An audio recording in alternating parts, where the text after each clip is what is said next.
Alright, so what's poppin', everybody? It's your man, Young Ida Costello, back again with another video. Now this video is gonna be yet another album review.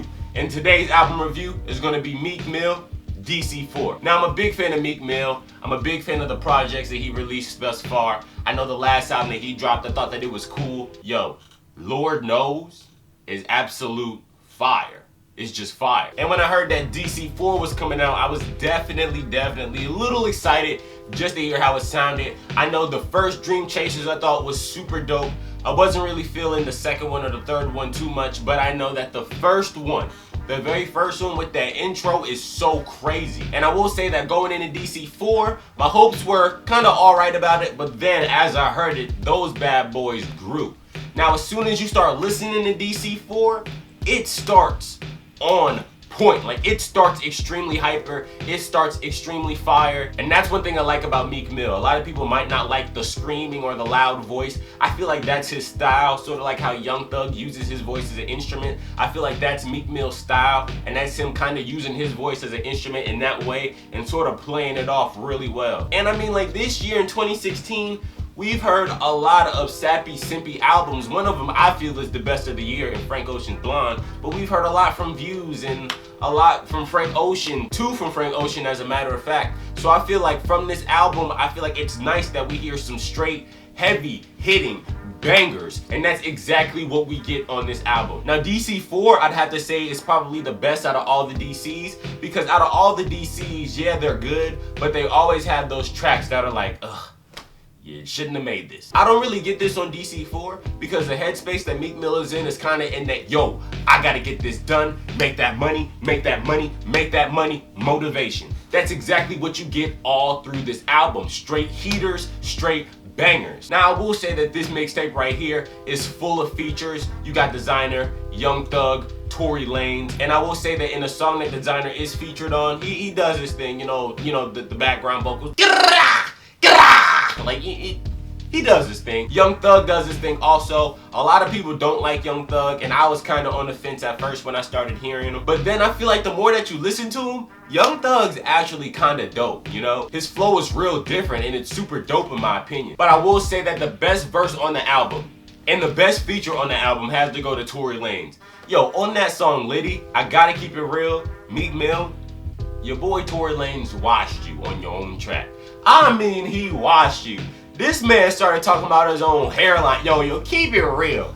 You know when the dude's about to talk about his hairline, fam. You know when he starts getting on people about his hairline, you know he mad. You know he about to go off. He went off, bro. He had a dope verse. But one feature that I did not like, actually hated by the way, is the Nicki Minaj feature. I know she has one feature on one song, and I know she has another feature on another song where I feel like she's just doing the background vocals. But I feel like the thing that I just don't like about Nicki Minaj is I hate her sports references.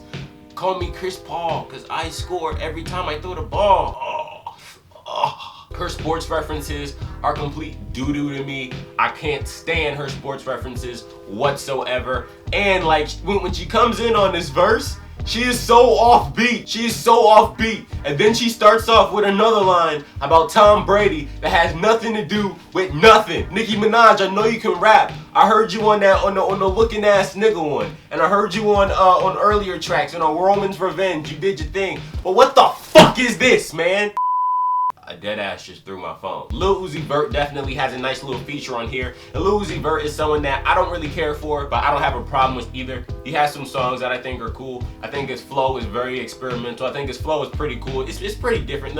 Yeah, waking up and I gotta go. Yeah, waking up and I just sleep. Yeah. But other than that, like I said, this album is straight heaters, straight bangers, straight trap beats, straight hype. It's just stuff to get you hype. Yo, when you about to go somewhere and you need some good entrance music, I know you guys do this. When you about to pull up somewhere, maybe you meeting someone and you about to pull up and you change your entrance music to something dope that's like real. I mean, like, this album is straight entrance music for everybody. The first track, as a matter of fact, the first song, if you take it back to DC1, the first track and the first song off DC1, both of those intros are pretty much the same beat, just altered in a different way, and Meek Mill went off on it. I think that at a time like this, with all the sappy, simpy, love, breakup albums coming out. I mean, my man Mac Miller dropped an album strictly about girls. I mean, I love that album, but I mean, still, that even goes more into the fact that girl albums have been being made like crazy. It's nice to have a nice hype album, something to get you live, something to get you thinking, yeah, I'm a beast, I'm the best. This is a real motivational album, and I think that this is going to be on heavy rotation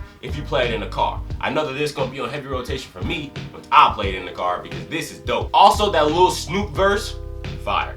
Lil Snoop verse was fire, I like it. But like I said, the only thing that I didn't like about this mixtape is Nicki Minaj. Get her off of this, bro. Get her off of this.